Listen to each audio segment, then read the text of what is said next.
Be willing to put in the time, do the work, continue growing, have a growth mindset, and change assumptions as you learn and discover. You're listening to the Building a Coaching Culture podcast. If you need to compete and win in the 21st century labor market as an employer of choice, this podcast is for you. Each week, we share leadership development, coaching, and culture development insights from leading experts who are developing world-class cultures in their own organizations.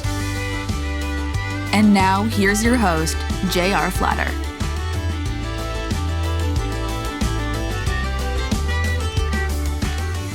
Hey, welcome back, everybody. It's J.R. Flatter here with my good friend Lucas. Hi. Who's been thrashing me in the gym. I'm sore from head to toe. I'm telling myself it's the exercise, not my age. So this episode is all about coaching in a B2B environment, a corporate environment, whatever you choose to call, when you might be an internal coach, either as an employee or externally coaching in a complex organization. And what are some of the challenges associated with that? How might it differ from coaching what might be a B2C, you to an individual leader who's come to you? Several different labels you might apply in this scenario, but almost always in a B2B environment, business to business, in a corporate environment, in a complex organization, the leaders that come to you are sponsored, which means the dollar is not coming out of their pocket for your services. If you're an internal coach, the organization's paying for both of you to be there. If you're an external coach coming into the organization, and both kinds are valuable. This isn't an either or discussion. If you look at Peter Hawkins' book on creating a coaching culture, and I've seen this in practice, and so I agree with Peter wholeheartedly, you need both. You need external coaches that have objectivity, and you need internal coaches for affordability. And they already know your culture. They are operating within your ethics. They know your mission and vision. So there's a role for each. One of the statistics that I've recently discovered, I may have mentioned it before in this podcast, is 84% of all people are resistant to anything new. So the first challenge that comes to mind in coaching in a corporate environment is that 84 people out of every 100 that you encounter are going to be resistant to you being there in the first place. Who are you and what are you doing and why are you pulling away from my important tasks? And so it's your requirement as an ambassador of coaching to communicate the value. And the best way to communicate it is to demonstrate it. So a lot of the times when I'm coaching in a sponsored environment, I'll say, just stick with us for a few sessions and let's see what happens. Probably one of the best ways to get people up and over that curb to entry. And once you create discovery for them, they oftentimes can become your strongest advocate and will begin to communicate the value that you're going to deliver. Should one of their peers or direct reports or bosses think about starting coaching? So that's the first challenge that comes to mind. When you think about coaching in a sponsored environment, what comes to mind for you? Yeah, I'm thinking about that balance between kind of ingratiating yourself and, becoming a resource that they feel positive about, but then also there's some value in being an outsider and not being, immersed in the same problems that they're immersed in. You can coach somebody that's in a different industry than you, or, different generation, all sorts of different demographics. So I guess you need to, not be that scary outsider that's going to like mess everything up. But there's also, there's value to that perspective as well. Yeah, absolutely. And we say all the time when you're selecting a coach, select someone that's as completely different from you as you can tolerate, because you don't want them making assumptions that they know what it's like to be you. And there's this, battle between empathy and objectivity. You do want to be empathetic and do your best to put yourself in their shoes.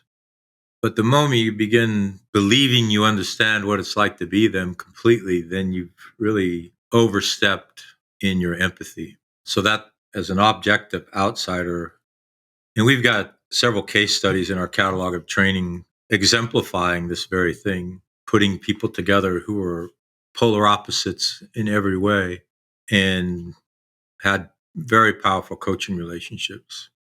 So the second thing that comes to mind, and again, I borrow this from Peter Hawkins, but I've seen it in action in my coaching practice in our coaching education programs, is changing a culture and changing an organization really has to have support from top leadership. And it can start as a grassroots thing.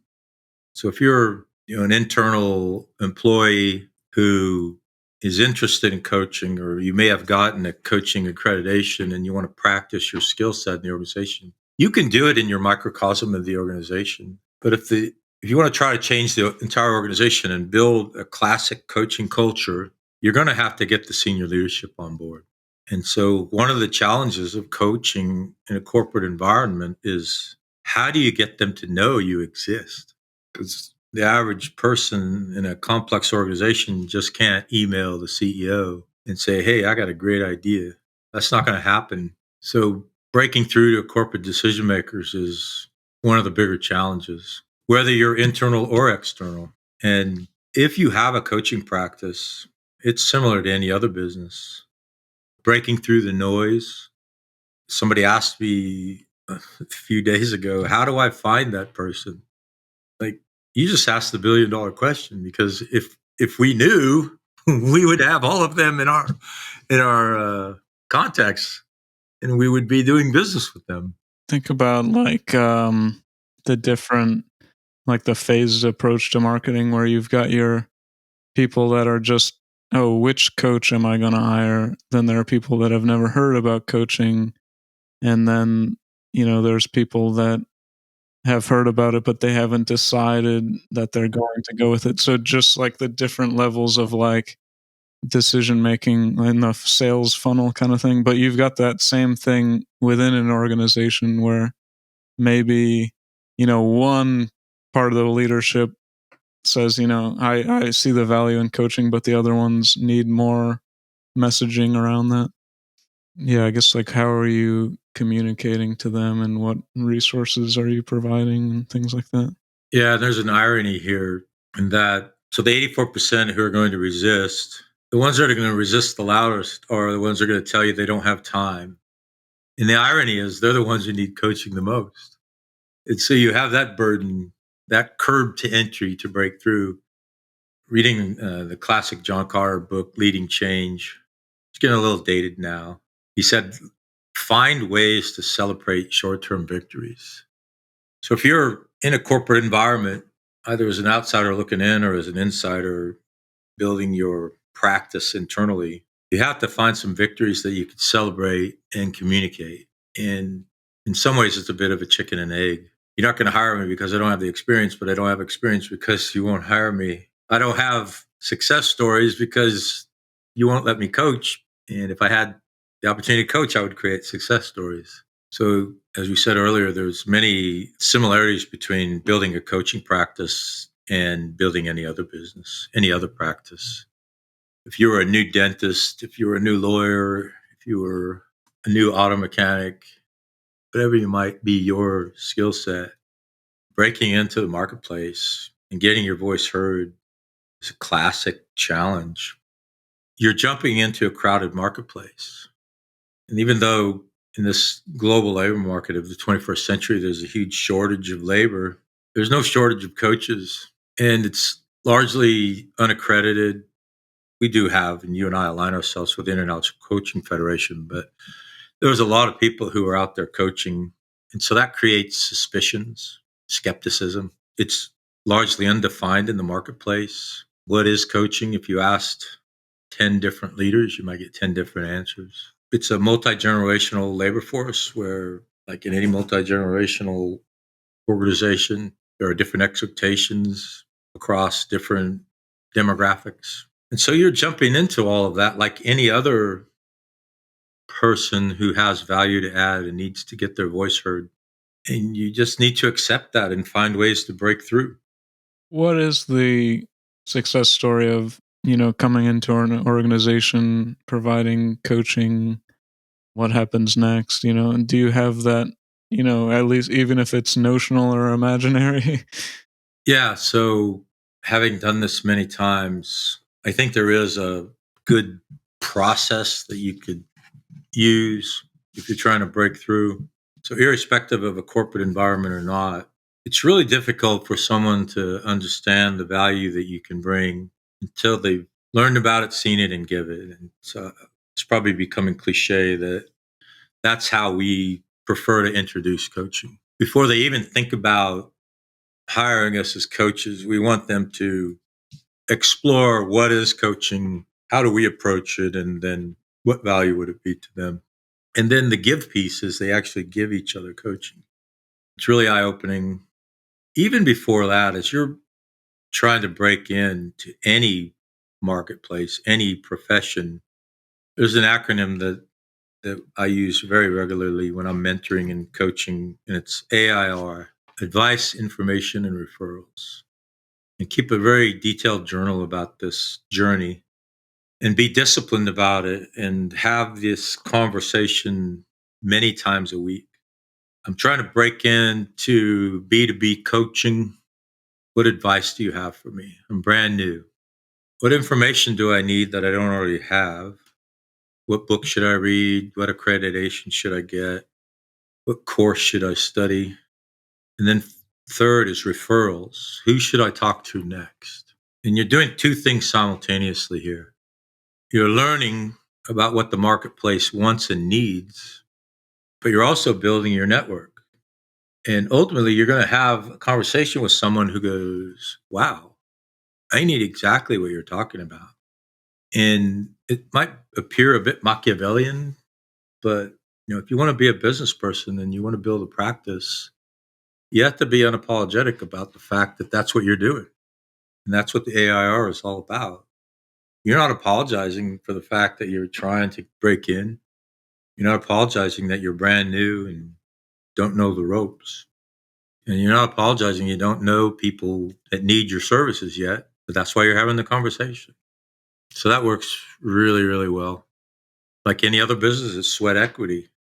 Are you willing to put in the time, do the work, continue growing, have a growth mindset, and change assumptions as you learn and discover?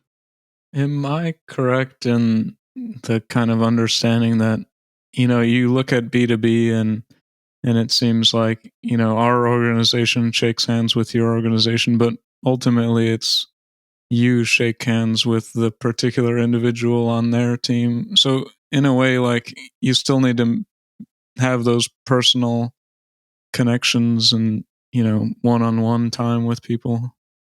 Yeah, so sales is as much art as it is science, and we buy on emotion, and then we convince ourselves that we made a rational decision in hindsight. And I mean, as a species, not just you and I, or coaches, or leaders of complex organizations, human beings. That's what we do. We make a decision, and then on emotion, and then we convince ourselves. It's a long way of saying you're absolutely right. You're going to ultimately have to build a relationship with someone, human to human, get them to trust you and appreciate the value that you can bring, and then to take a leap of faith with you. And the higher they are in the organization, the quicker that'll be. But oftentimes you can't get access to them, or perhaps you can't get access to them often enough to scale your business in the way that you want to scale it. And so you're just going to have to keep pounding on doors and keep having your AIR conversations. I mentioned Brian just about every time I talk. Nail Your Niche, great author and great coach. If you haven't read the book, strongly recommend you do.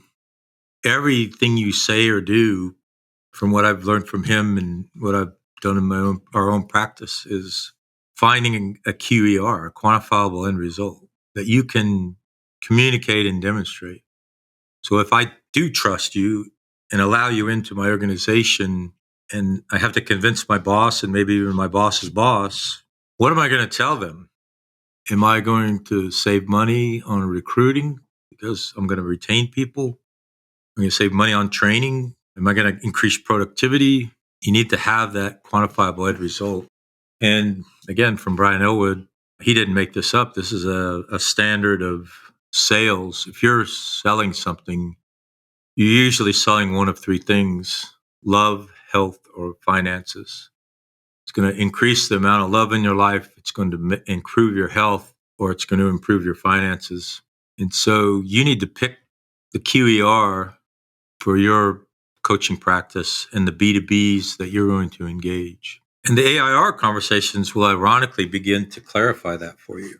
If you have the courage to say, I don't know in the AIRs, I don't know yet in the AIR conversations, when people ask you questions, you're never going to discover your QER and what fills your cup in your coaching practice. Yeah, I guess I'm trying to think about also like what happens if somebody doesn't at least either develop their culture through coaching, or what happens if they're not deliberate about it. And yeah, like here's the QER if we do come, and here's the doom and gloom and all the bad things that might happen if we don't come. Yeah, John Kelly wrote a book probably 8 years ago. One of the founders of Wired magazine. Or is it Paul Kelly? Yeah, I have John Kelly's on our team. Sorry, Paul Kelly. 12 Inevitables of the Next 30 Years. And I remember a couple of them really well. One of them was, if you don't digitize, you're going to be dead. Well, I would add a 13th on there. If you don't create a coaching culture, you're going to evaporate, simply because of the circumstances of the world today and the globalization, not globalization, that's not the word I want to use. The fact that it is a global labor market and can be virtual, and oftentimes is virtual. I mean, you and I have teammates all over the world: Philippines, Australia, United Kingdom, Ireland, Africa, all over the United States, because of the circumstances of the 21st century. So if you think about it as an existential requirement, which I do, which our CEO does, which many of our customers do, it becomes a bit of a no-brainer. All organizations need to be able to tell themselves and the world, how are we different? And if one of the ways you're different is, we're going to appreciate and support your personal and professional achievement across the time that you're here. And we recognize you might not be here forever. Those days are gone because of the rapidly changing world and technologies. I think part of the value proposition of coaching in a corporate B2B environment is, you, as part of the culture, instill in practice the idea of lifelong learning, because the model of learn, work, and retire is gone.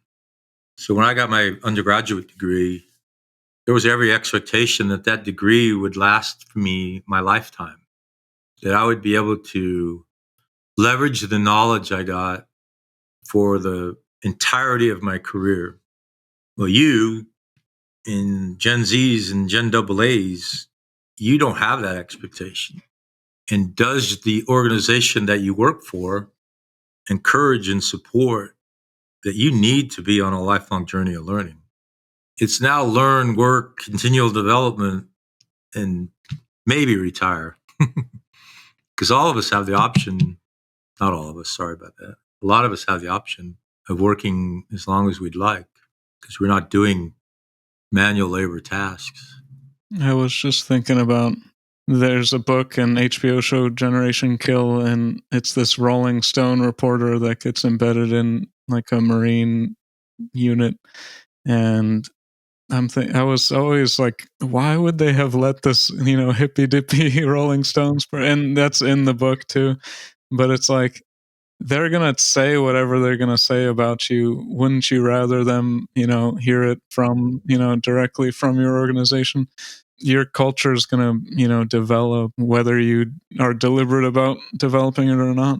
Oh yeah. The world's telling a story about you, whether you're influencing how they tell the story or not. And you're absolutely right. Wouldn't you want to be the one being purposeful and influencing that story? So let's flip it around a little bit in the last few minutes here and talk about some of the benefits. We've talked entirely about the challenges in a B2B. So in a B2C, you convince one human being and you have one customer. And the process is going to be significantly shorter, probably, because you have to convince one human being who has the resources to pay for you, and you're on your way. And the average coach, and this comes straight from the ICF, has a dozen or so leaders in their portfolio at any given time. So that's not a very high burden to go out and find 12 human beings that you can convince. And then simple economics, if a 13th person comes and you have your basket full with 12, you raise your rate, right? Supply and demand. If your demand is higher than your supply, you raise the price. So instead of the dollar figure that you were charging with 12, you charge a premium and say, my calendar's really full, but I can squeeze you in. You never tell them what the old price was. You tell them what the new price is. And then if a 14th one comes, you have attrition on one side because you finish with the coaching relationships, but the price stays at the price of the 13th one. And you fill your basket again with 13 at that rate, and you still have more supply than demand, more demand than supply. You raise it again. But eventually, you're the best coach in the world.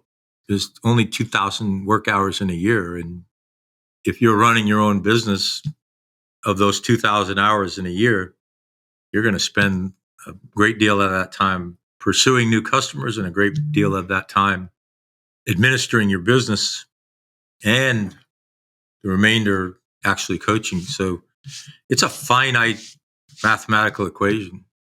As a solopreneur coaching, as an internal coach, you have the entirety of the organization available to you per the relationship you've built with the leaders of the organization or the decision makers in the organization.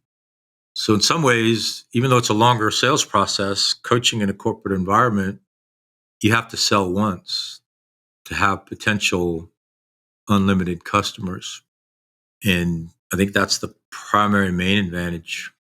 If you're coaching in a corporate environment, you're very likely going to be coaching the leadership team and participating in not pulling the levers of power, but helping the people who do discover what's right for them, what's next for them, how they can become the best leaders they can be. And so you're having influence across the enterprise. And again, this goes all the way back to when you're thinking about getting into coaching, what's your why? And a lot of us that are in coaching are service oriented. So we want to serve people. We want to help them become better at what they do. But then you decide to whom. And that's where Brian talks about nailing your niche. And you decide, when you decide your whom, your QER, how are they quantifiably different when you're finished with them? And we all have different whys, and we all have different to whoms, and we all have different QERs. And so what's right for one might not be right for another.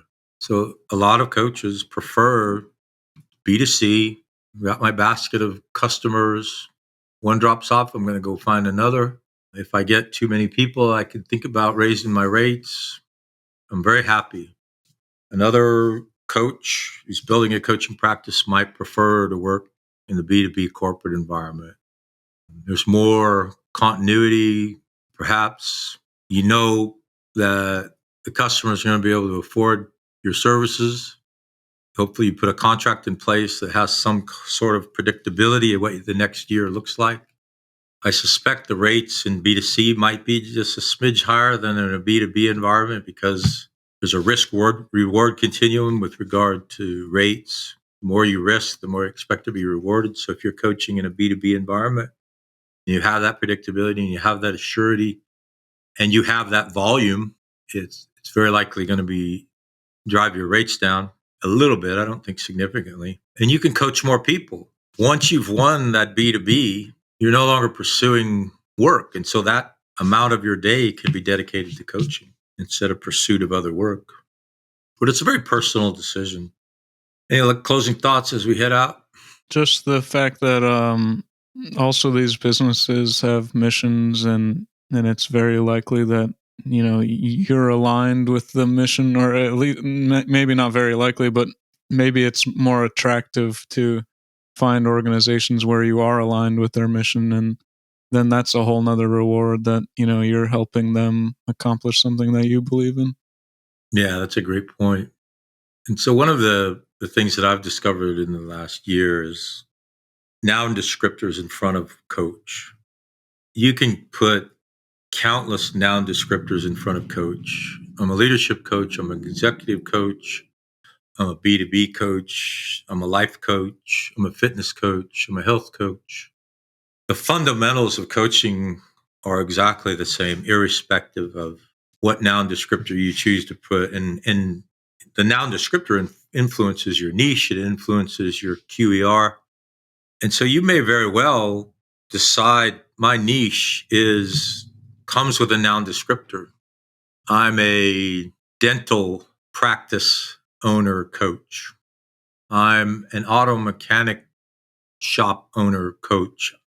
And the more narrow you have the courage to define that niche, the more likely you are to create a name for yourself.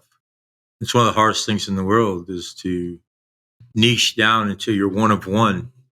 But that's your quickest path to success. The more courage you have to niche down, the more likely you are to resonate in the marketplace. And so when you're having that conversation and you're doing your AIR, you're exploring what that noun descriptor might be for you, leaving an open mind, because you might go in with a preconceived notion and then discover you were entirely wrong. It really wasn't that at all. And then you find a new noun descriptor to describe your coaching practice. But there are so many opportunities out there and so many different kinds of businesses that it's a necessity of building a successful B2B practice. All right, my friend. Hope you and I are on our way to visit your grandfather, my father, for his 90th birthday party. Leaving tomorrow at 0 dark 30, as they say. Looking forward to it. Well, that concludes this episode of Building a Coaching Culture. I truly hope that this episode was helpful to you. If it was, be sure to follow us wherever you listen to podcasts. Maybe stop and give us a rating or a review, and share this podcast with someone who might find it helpful as well. Thanks again, and we'll see you next time.